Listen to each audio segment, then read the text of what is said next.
RCR, la red que comunica y une al Perú. Esta hora le damos la cordial bienvenida, como cada sábado, al doctor Herbert Cuba García. Él es especialista en política de salud pública, columnista del portal de opinión El Montonero. Doctor Herbert Cuba, qué gusto saludarlo. Como siempre, gracias por atender esta comunicación. Primer programa sabatino del 2021. Muy amable, como siempre. Muy buenos días y un saludo a través suyo a todos los peruanos y también desearles a todos un feliz año. De la misma manera, desearle un feliz 2021, ¿no? Pero año muy complejo es el 2021, estamos comenzando, ¿no? Ayer la ministra anunciaba que ya tenemos la nueva variable, la nueva cepa del COVID-19 en el Perú, ¿no?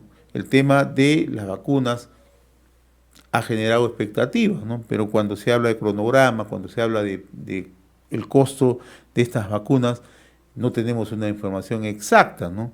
Y el otro tema, ¿no? El incremento permanente, ¿no? de los casos de COVID en el Perú, ¿no? Su reciente artículo, el anuncio del presidente Sagasti y la vacunación, de otra manera engloba estos temas, ¿no?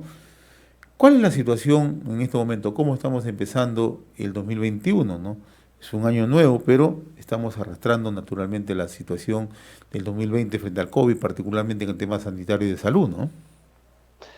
Miren, lo que hemos observado estos últimos días es una crónica de lo que ya se vivió al inicio de la pandemia pasada. Entre el brote anterior, el pico más alto, y luego en los descensos que ha habido, y luego ha habido una relativa pausa para que a fines de diciembre aparezca un nuevo rebrote que cada día se incrementa y que ya ha puesto en apuros a los hospitales y sobre todo a las unidades de cuidados intensivos.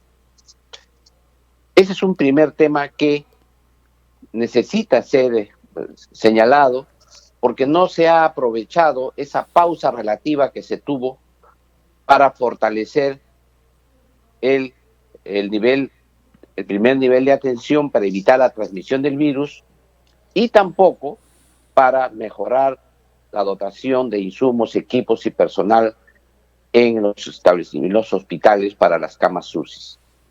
De tal manera que el expresidente Vizcarra nos había prometido 5.000 camas UCI, luego bajó esa oferta a 3.000, sin embargo hoy día no llegamos ni a 2.000, estamos en 1.800 y pico.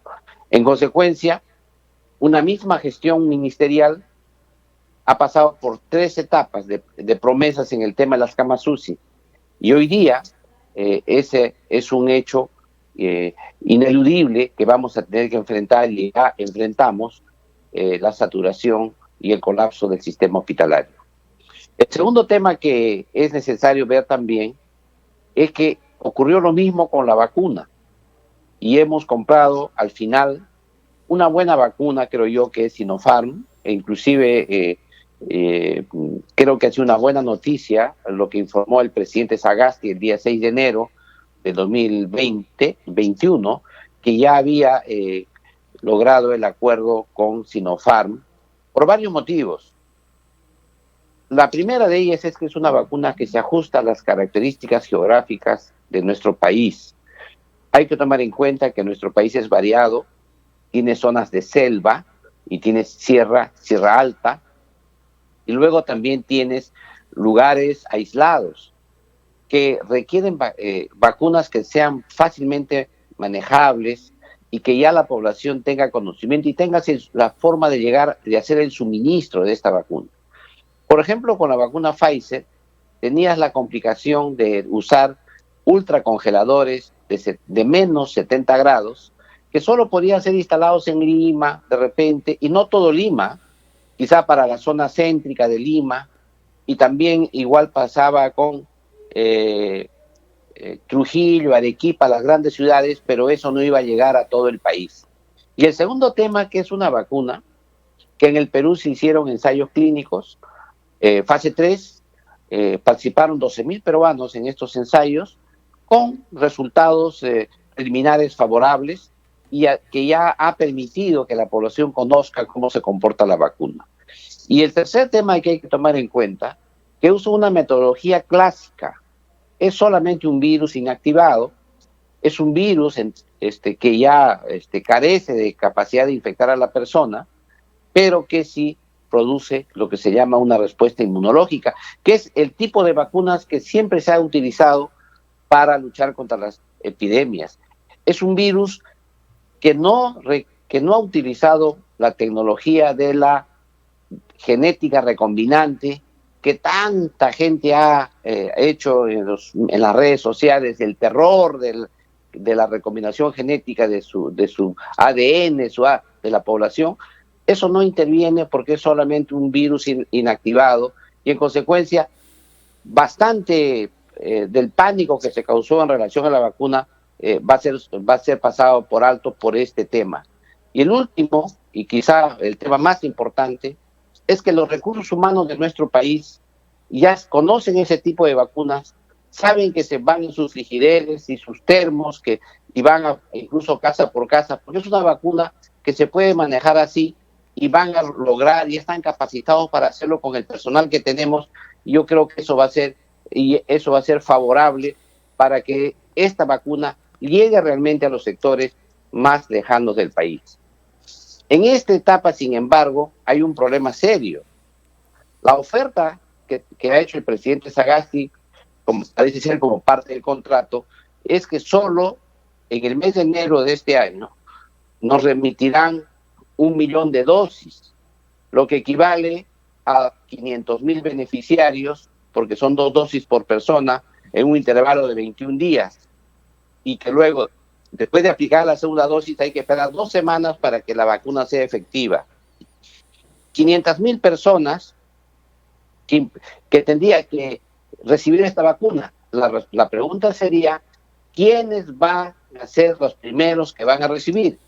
Según el plan de vacunación que ha hecho el gobierno, este plan involucra a los profesionales de la salud, a los médicos, a los cuidadores, trabajadores, estudiantes de ciencia de la salud que están ahí permanentemente, el serenazgo, los cuidadores de seguridad, las Fuerzas Armadas, las fuerzas policiales, los bomberos y los miembros de mesa del próximo proceso electoral. Esa cifra es muy grande. En consecuencia, lo que va a tener que hacer la ministra es reajustar esa cifra, precisar mejor cómo va a ser la distribución de la vacuna en este grupo de riesgo, en esta primera fase, y en segundo lugar va a tener que explicarnos cuál va a ser el calendario con mucha precisión. Y aquí yo he puesto y señalo enfáticamente que puede haber serios problemas. No nos olvidemos que el Perú es un país diverso, fragmentado, dividido. Hay segmento A, B, C, D y E, y a veces cuando hay esta distribución de bienes escasos, lo que ocurre es que no llega donde debería llegar. Y me preocupa que ahí aparezca la discriminación, la exclusión, y que haya mucha presión por parte de los políticos, de los altos funcionarios del Estado, del segmento AB de la población para ser los primeros, y en consecuencia estos criterios técnicos de justicia, éticos que debería ser para tener mayor impacto con este primer lote de vacunación podrían ser violados. En ese sentido, la precisión que tenía que hacer la ministra de Salud el día de ayer y que no ha hecho es que, primero, cómo precisas las cifras porque hay un lote de vacunas que no te alcanza. Segundo, cuál va a ser tu cronograma, tu calendario de vacunación estricto. Y tercero, cuál va a ser la población beneficiaria, nombres y apellidos, porque no nos olvidemos que en esta jornada de vacunación, si hay algo que se va a saber con exactitud es nombre y apellido del vacunado y dónde vive. ¿Por qué? Porque es una vacuna fase 3 de ensayos clínicos todavía, es una vacuna de emergencia y todavía hay que hacer un adecuado seguimiento y farmacovigilancia a los ciudadanos que se vacunen. En consecuencia, el Ministerio de Salud tiene que dar el padrón completo de quienes se van a vacunar. Eso es algo imprescindible precisamente para realizar una adecuada farmacovigilancia. Ahora, respecto al tema de las vacunas, en realidad seguramente se va a trabajar. Usted proyecta que la necesidad del gobierno es generar un cronograma y quiénes van a ser las personas beneficiadas en esta primera etapa. Pero paralelamente a esto tenemos un crecimiento ya muy preocupante de casos de contagio en las provincias, en Lima metropolitana, ¿no? Y además, el otro tema, usted lo señalaba al inicio, ¿no? No hemos logrado incrementar el tema de las camas UCI, ¿no? El expresidente Vizcarra prometió 5.000, lo cierto que tenemos 2.000 y ahora ya estamos casi al borde del colapso. Y el otro factor, el tema personal, ¿no? Personal de salud, que la ministra no logra engarzar con los médicos, con los representantes de salud en una situación tan complicada como la que vivimos, ¿no? ¿Qué hacemos en esta situación? Mira, yo estoy bien preocupado porque la forma en que la ministra responde a las preguntas de los periodistas es un poco cantinflesca en realidad. Dice y no dice. Converso, yo he conversado con los gremios, estoy conversando, pero no tengo plata, pero tengo que ver, llegar a un acuerdo. O sea, ahí hay un tema que no comunica, porque dice y no dice, o dice algo y lo quita con la otra mano. Y yo tengo esa suma preocupación, sobre todo lo que ocurrió el día de ayer en la conferencia de prensa, que al margen del tono de las preguntas, yo creo que necesitamos que nos den precisiones. Si no lo puede hacer en conferencia de prensa, debería darlos por escrito, porque es mejor tener esa precisión. Por ejemplo, usted ha puesto un tema muy importante, el tema laboral. En el tema laboral hay conflictos muy serios. El día 13 de enero inicia una huelga médica nacional. Y tenemos conflictos laborales en todo el sector, no solamente en el MINSA, los gobiernos regionales, también en el salud. Y hay reclamos que se han tratado desde el Congreso con normas legales para tratar de salvar el impasse, y la respuesta no puede ser simplemente no hay dinero, se ha gastado por la pandemia y no se puede resolver. Es un reclamo que tienen los trabajadores, pero en estas circunstancias no es posible resolver. En esa situación de conflicto gremial, de conflicto sindical, en momentos que aumenta la pandemia, yo creo que requiere un poquito más de paciencia y de conversación, porque se ha gastado dinero para otras actividades desde la reactivación económica y no se ha priorizado en realidad el gasto que se debería tener para cumplir por lo menos con los servidores del sector salud.